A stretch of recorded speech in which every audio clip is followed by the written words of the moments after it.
Very possible. There Hey, we what's go. going on, everybody? Welcome to episode number 132 of Mirrorless Minutes. This week, that's not Mike sitting on the other side of this whole setup here. Welcome back, Jerry James. What's up, man?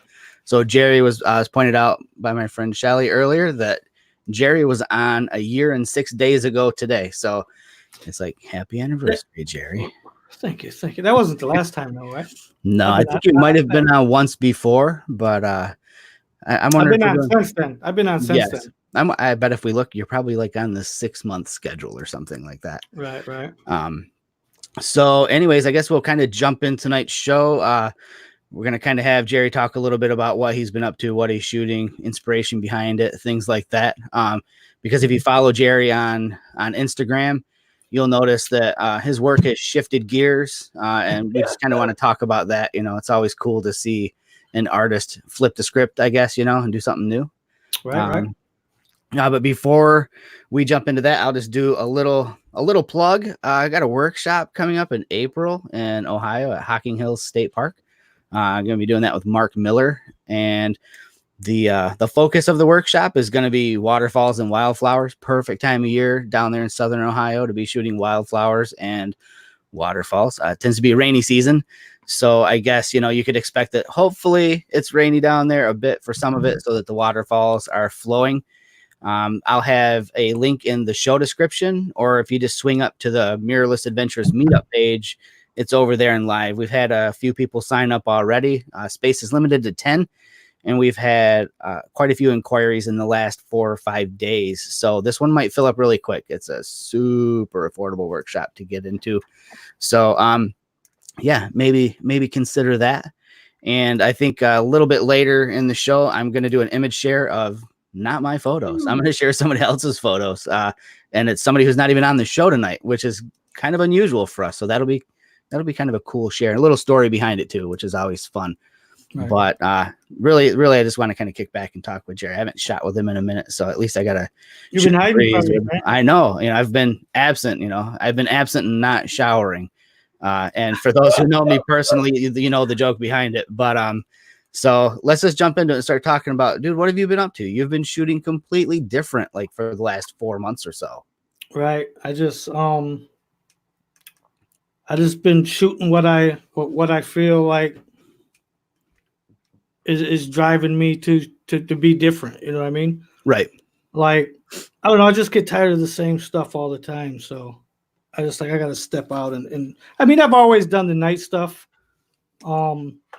I've been doing a lot more portraits lately, but I used to do portraits a lot too. Yeah. And then I got into the landscape, and that kind of took over, and I just fell back a little bit from that and just mixing it up quite a bit, and different stuff all the time. Keep the skills sharp, you know? Right. You know, so if people, I was going to say, if people scroll back through your Instagram feed, but they can't, because when you clean house and switch gears, you you clean house and you remove the past and move forward. Thank God for the archive button, right? Right.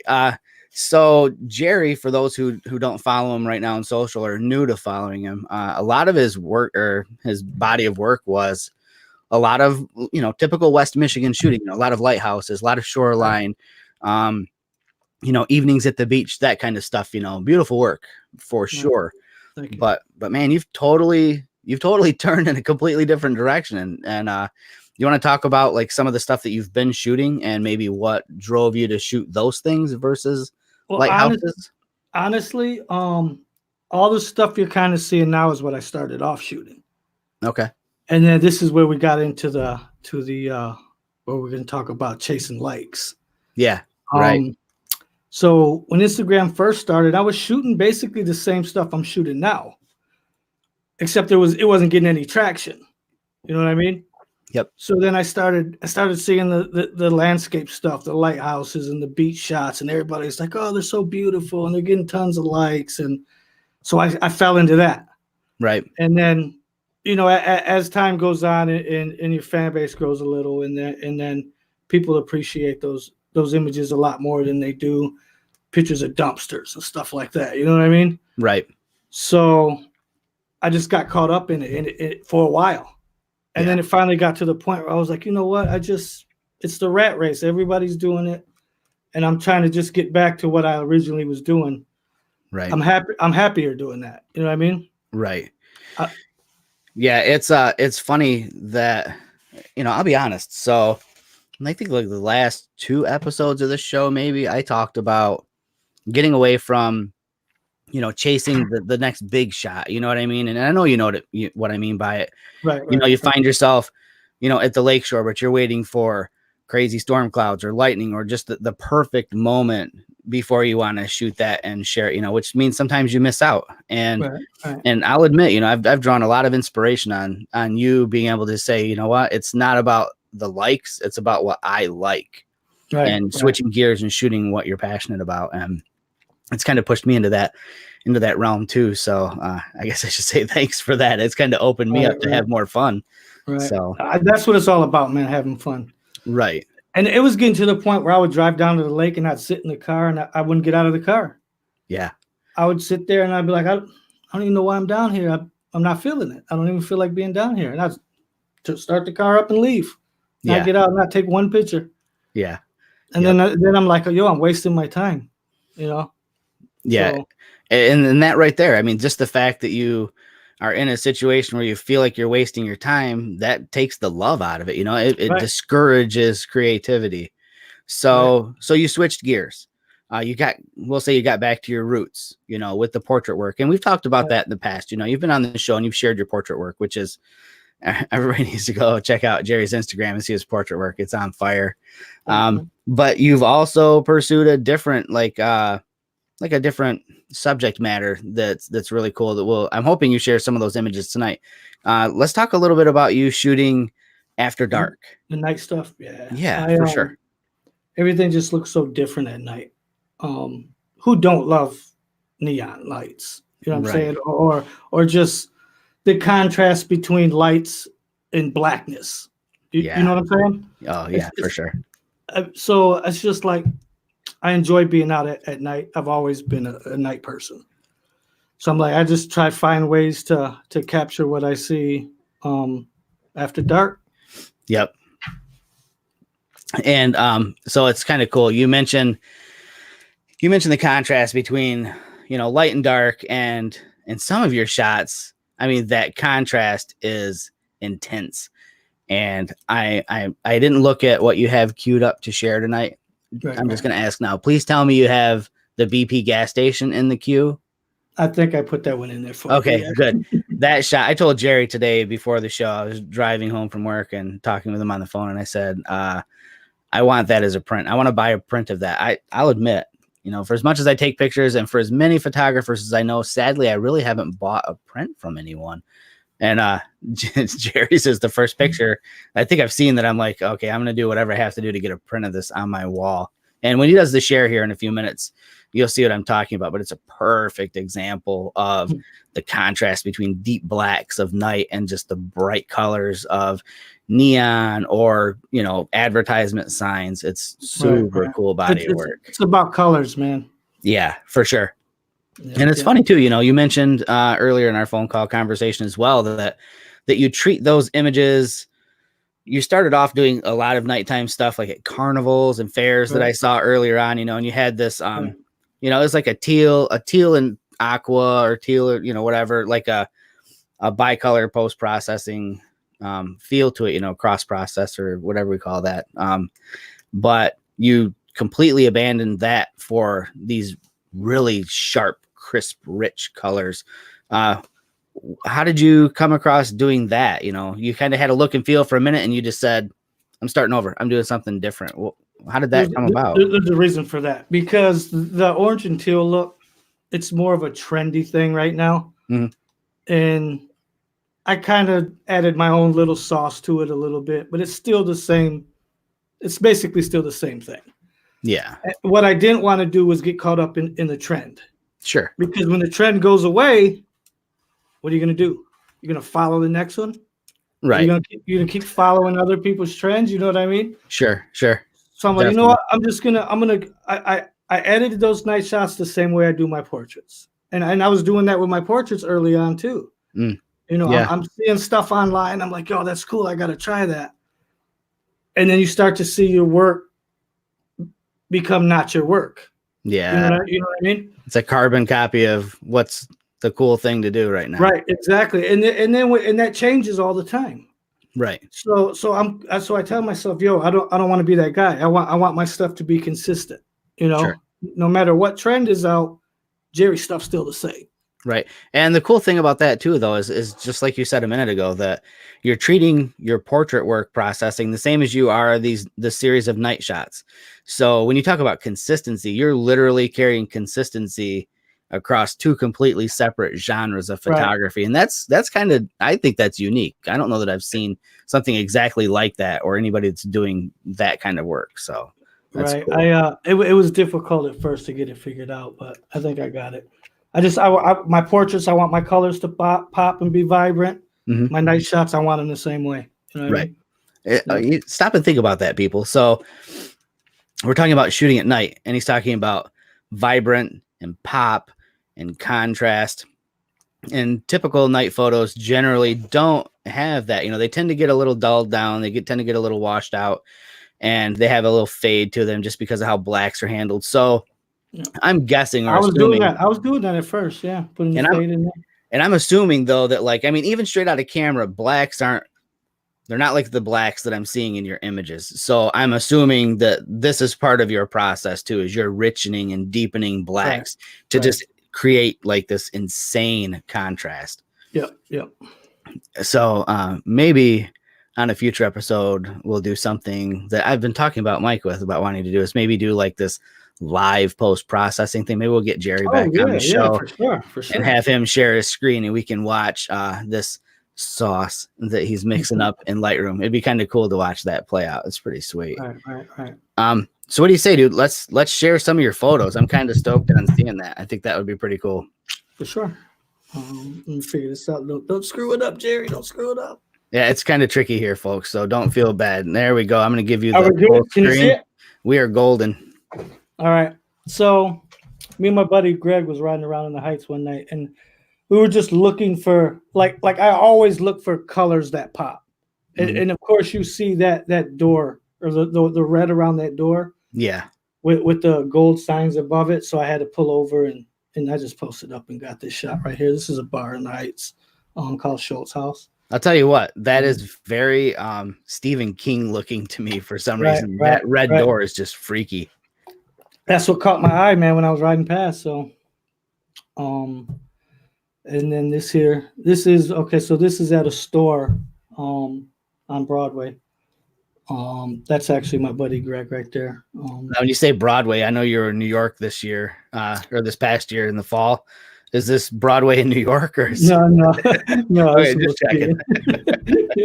You never know. Anyway, I was like, yo, man, just stand in there and put your hand over your face. You know what I mean? Because I wanted the neon sign in the door, and then all the light behind them. So I thought this was pretty cool. But so what we did was we pulled up, we get out of the car, and I'm like, yo, go stand right there in that doorway. So he walks in, stands there in the doorway, and he's just standing there. The lady that works at the store is leaning over the counter looking like, what the hell are you guys doing? So then he walks out of the store after I tell him I got the shot, right? And then the owner comes out. And he starts bitching at us. What the hell are you guys doing in the store? We didn't buy anything, you know what I mean? Right. I'm like, chill, dude, just taking pictures, man. You tell Ozzy you're making him famous. Right. So this is him. I made sure I got a picture of him standing there bitching at us. And then here's your gas station shot. Oh, yeah. I want that. That's pretty cool. Dude, it looked like this when I was standing there. No. You know what I mean? No. You saw that. You saw that in your head, in your mind. I don't think the average person, dude, if it looked like that, there would be cars stopped in the street looking like, oh, I think I just saw where the spaceship's coming to land. I just got lucky there was no cars there. You know what I'm saying? It just turned out bananas. I like this one a lot. Thanks, hey, so hold on for a second. So let's back up a little bit. So the first couple of images that you shot. So just give a little bit of information on, basic camera, lens, settings, roughly, things like that. So people have an idea of what to maybe start off with when they're going out to shoot something that looks like this. Right. So I believe all all of these images are shot on the Sony A7R2, Okay. Tamron 28 to 75, Okay. 2.8. Yep. And then yeah, my settings are different all the time. I Sure. expose to the light. You know what I Yep. mean? Okay. So here's a So question too. So to kind of get, because I've shot with you enough to know like one of your tricks, and I'm gonna give away a trick here, people. Okay. yeah, Um, Jerry likes to crank that exposure compensation dial down into the negative range to help kind of balance this out, because I know normally you'd have a lot more ambient light around, and I know by underexposing the image again to help, like you said, balance out those bright lights against the dark sky, right. that kind of helps richen and deepen things up too, doesn't it? Right. Yes. Yes. Because you can always pull if you got good enough dynamic range, you can pull the stuff back. Yep, exactly. So you just what you want to do is you want to save as much data as you can. Sure, for So sure. you don't want those lights blown out and then you can't retrieve any of that stuff. Yeah. And then here's a McDonald's. I mean, come on. It's This is actually I took this picture here and I turned around and took this picture. perfect. No, that's good. Right. Right. So Yeah. I was just like, I was out that night and I was looking for light. You know what I mean? And Yeah. I'm standing there and I was like, yo, the McDonald's is lit up pretty good. No, these are perfect. This is like it's like a still life of modern America. You know what I mean? It Right. reminds me of something you'd see like in an old Time Life series, where they're going through every town America or whatever and just showing the scenes, but this is done at night and it's got that rich, vibrant contrast and pop. And of course, it's all modern. So I'm And digging these. one thing I do try to do is I try not to shoot chain stuff. Sure. You know what I mean? Yeah. Oh like yeah. McDonald's and I try to find like small mom and pop businesses and stuff like that. Just something that's unique. Like all McDonald's look alike. Yep. So I just try to find stuff that looks unique and shoot those because it's stuff that's not going to be there forever. Oh, exactly. So that's where I'm at with the night stuff. And like I said, everything to me looks better at night. It's different. I'm not gonna say it looks better. It's different. Well, no, and here's the thing too. So for a lot of people, once the sun goes down, they're kind of in for the night, so they don't see the world like you get to see it. Right. Yep, for sure. Big shout out to Vicky. Hey, how's it going? And then we got here. Okay, this is a portrait of Rachel. Mm-hmm. This is actually we took this at I think it's a credit union. I love it. Believe it or not, dude. So I saw it on my way home from work one day. The credit union had all these pillars outside, and it was around Christmas time, and they had all the Christmas lights wrapped around it. Yeah. So I was like, yo, I got a hold of it. I was like, let's go up here, and I'm gonna have a poster up, and we'll get some bokeh balls with all the Christmas lights. Yep. And as we were walking up, we both looked down and saw all this green. I don't know what the hell you call that. Is that shrubs or plants or I don't know what you'd call that. It's not grass. Nope, it's an evergreen ground cover. Right. So anyway, walking up and I looked down at it and she looks down. She was like, "Oh my God, I got to lay down in that." I was like, "Really?" I didn't think she would do it. You know what I mean? I was like, it's freezing out and it's dirty, and she wanted to lay down, and I was like, "Hell yeah!" Yeah. So actually, like everything you see, like right below her shoulders is on the cement. That's incredible. And then everything above it is the green stuff she was laying in. And nice. she's being lit by the Christmas lights that are wrapped around one of the pillars. I had her lay next to the pillar. Okay, hold on. So this is shot not in the middle of the day or no, this is at night. Yeah, that's great. And there was and we didn't have flash. This is not flash. This is ambient light. Well, it's lit from the Christmas lights. That is perfect. So I thought this is one of my favorite shots, man, that I've done recently. I really like this shot. And then I have one more. I got one of of Lex. So this is actually my friend Katie Eklund, and the motto is Lexus. Me and Katie did a collaboration that day, and she brought the fingertips and the fake blood for some other stuff. So we just threw them on Lex, and and I got this shot here. I got a couple other ones, but I thought this one turned out pretty cool. These are all shot with the Sony A7R2. Nice. This one's off camera flash, 34-inch octobox. Cool. Off camera, right? Nice. Yeah, it's fun. I think it just kind of goes to show you how sometimes getting together with somebody else too, collaboration or just inspiration by just kind of hanging out, with somebody else to kind of get a different perspective on things and shoot. That's always a blast for sure. My friend Katie is a beast, dude. She's crazy. You guys got to check her out. Yeah. Horns and Halo Photography. Horns and Halos or Halo. We'll figure it out. Halos. Yeah, we'll plug it. Yeah. Super cool. She's good, man. That's awesome. I'll do a quick image share of some stuff that's not mine. So I've got a video on YouTube that's been out for a long time. And it was just on showing people how I like to set up my Olympus cameras with a black and white setup, so that the JPEGs right out of the camera are what I think probably one of the better JPEGs right out of a camera that you can get. Just look it up on YouTube, on my YouTube channel. You'll find it on there in like the little how-to section or the tutorial section that I have set up over on my YouTube channel. But I received an email, was it yesterday morning? It was yesterday morning from a gentleman, Ian Greger. Let me make sure I'm getting that right. Hold on. I feel like such a tool if I'm not getting this gentleman's name right.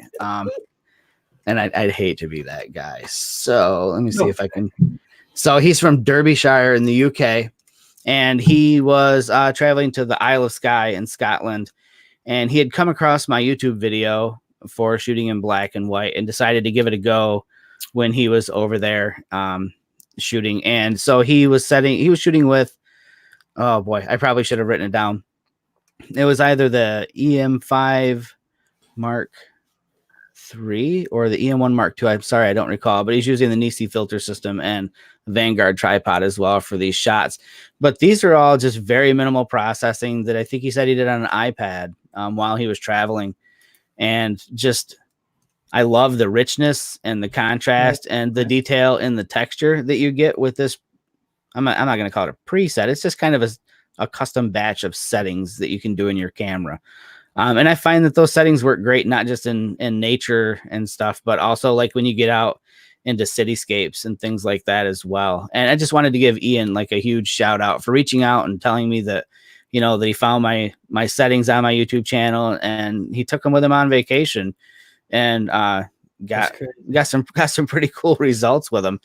And if you're interested in more of Ian's work, I'm going to make sure that I link to him in the show description over on YouTube. And I'm going to try very hard to get the gallery of images from both Jerry and Ian over on the Facebook page so that you guys can see them in a better situation than just a screen share, because I think all of these images that were shared tonight deserve full resolution on your screen. They're definitely worthy of more than just a screen share. Quick question though. So Victoria wants to know if you switched to Sony. I saw that. So I think Jerry's probably like a lot of people. Jerry added to the collection. Added, exactly. Right tool or a different tool for specific things, I think. I'm a believer there's no perfect camera. Right. It's just like camera bags. You can have 100 of them. You just got to pick out the right one for the job, I guess. Right. Exactly. And the Sony's a little better in low light, and of course I want my night shots to be the best they can be. So. Right. Yep. For sure. And that's kind of where I'm at with shooting right now too. So I've added a Sony to my system as well, the A7 III, and would I take the A7 III out sports shooting? Would I take it out handheld, long exposure shooting? Would I take it out in torrential rain and thunderstorms? Nope. No, not even. I wouldn't even consider it. Right. But if I needed to shoot at ISO 6400 or 12,000, I'm probably going to pick up the Sony for that, to be honest with you. Or if I needed something where I wanted to pull out a boatload of dynamic range, I can do that with the Sony a little bit better than an Olympus camera for sure. So it's just a different tool. And I think Jerry probably, same thing, it's just a different tool for different situations. Yeah. Vicky says, Yeah, Vicky says camera bags. Don't get me started. I know, and I feel horrible talking about camera bags because I've got a bag sitting back here that's got Vicky's name on it, and honestly, I forgot until she came in and I said camera bags. I'm like, oh no, oh no. So I promise, Vicky, it's coming your way. I'll have to stuff some treats inside of it, some goodies or something to make up for the delay. You know, life's just been a little hectic. Michael McLean wants to check out the black and white setup video. So I'll tell you what, buddy. Reach out to me. Either just leave a comment. Well, you left a comment here. I think that's going to show up on the comments maybe after the video is done. And I'll put a link there. I'll just try to reach out to you personally and get you a link to that video. It's short and sweet and easy. Well, yeah, Mike watching. Where's Mike at? I wanted Mike to be on here today, man. I wanted to talk to Mike, man. He's never here when I'm here. Yeah. So is this like the Clark Kent Superman thing? Like if that's Jerry's here, Mike's not here. Right. Okay. Maybe I'm Mike. For sure. I get it without a doubt. So I guess we're like 4 minutes early. So Bob wants to know if we're going to make it through the entire show without talking about the EM1 Mark III. Almost. Thanks for wrecking it, Bob. Yep. So a new camera was announced today, along with a new lens, the EM1 Mark III and the new Imzuiko 12 to 45 millimeter f4 Pro. I know all the names, all that good stuff. So a little bit of details about that new camera. There are a ton of write-ups. I think there are probably 736 write-ups that you could see all on every single Facebook page on the entire Facebook. Go read Brian Essler's. Go read Brian Essler's. Read Brian's. Brian's good man. Good man. That's right. Even though he didn't let me see the camera when he was shooting with me a couple weeks ago. Just don't try to shoot the Milky Way with him.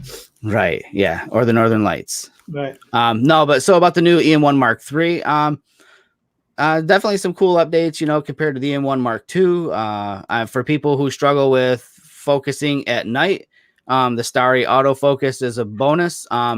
If you don't have the EM1, what is that? If you don't have, so right now, I haven't read anything on it yet. So a lot of people struggle with focusing at night. So if you're going to shoot the Milky Way and things like that, or star trails, a lot of people struggle with trying to get autofocus at night, or they don't know how to manual focus at night. So why do you autofocus? So Olympus has made it possible so that you can literally just use autofocus to focus at night. Really? I will say that anybody who's watching who does not have the EM1 Mark III and is struggling to focus at night, reach out to me. I can show you in literally like 1.2 minutes how to nail focus every single time at night. Is that going to be a firmware update down the road for the rest? That's a good question, and I don't know if that requires something new in the TruePic processing engine, which is my guess is that it is. So I don't know if it'll trickle down or not. It probably won't. Yeah. But so that was one of the features that was put in there. That's kind of a big deal. And in all honesty, I think that's probably one of the biggest deals. I guess I haven't had a chance to shoot with it to compare the eye autofocus. I know that right now the benchmark standard is Sony when it comes to the eye autofocus and focusing on people's faces. Olympus has always had, in my mind, the fastest just standard autofocus of any camera I've ever seen. Yep. I mean, there were times it focuses so fast I don't realize that it focused, and I hit the button again to get focus, and it was already there. Right. But watching the Sony eye autofocus in action it's like watching magic. It's, I mean, people can move around, they turn their head, look up and down, and this little box is jumping all over the screen, staying right on their eye. Did you see how far they can get away from the camera to the point where the box is the size of their head? Yes. Yeah. Crazy. So I'm excited to see how the Olympus eye autofocus compares to Sony's. Is it necessary to have focus that's that crazy? I guess for some people it might be. It definitely comes in handy for video. Watched a lot of videos on eye autofocus when you're shooting video as people are walking to and from camera and things like that. So it'll be cool to watch how that all plays out. But definitely looks like a good upgrade camera.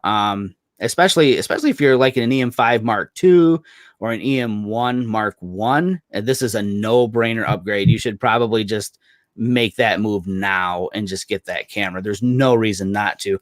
And if you're in like an EM1 Mark II, the upgrade decision gets a little more tricky, but if you're someone who's shooting at night for certain, if you're big into astrophotography, or if you're doing portrait work or shooting people like events where people are moving around and that eye autofocus would come in handy for sure. It's definitely worth the upgrade. But again, I think if you go over to the Photo Focus website and look up Brian's article, I think it'll answer a lot of your questions. Unfortunately, I don't have really any information on the 12 to 45. I really have very little information on the new camera. I didn't ask to shoot with it. And so I didn't get one sent. And if they send one over, I know I have access to one right now if I want from the local camera store. They want to send it to me to use for a while because I'm going to do an event with them in March. But don't ask me questions. I can just give you press. I can give you press details. That's about it. There are other people on Facebook. I'd say flood Tracy and Joe and Alex. Flood those guys with questions. They'd be glad to help out 24 hours a day, 7 days a week. I'm sure. So reach out to those guys. And with that, Jerry, any parting words of wisdom, anything to inspire people that are stuck shooting one thing and want to get out of that rut and shoot something different? Just go out and create, man. Just shoot what you feel like, shoot what your heart desires. There you go. That's how we end the show right here. Words of wisdom. Shoot what your heart desires. Don't shoot for likes. Shoot for what you like. Sure. You guys take it easy, and we'll see you in 2 weeks. See you. Hopefully Mike won't be here and I'll come back.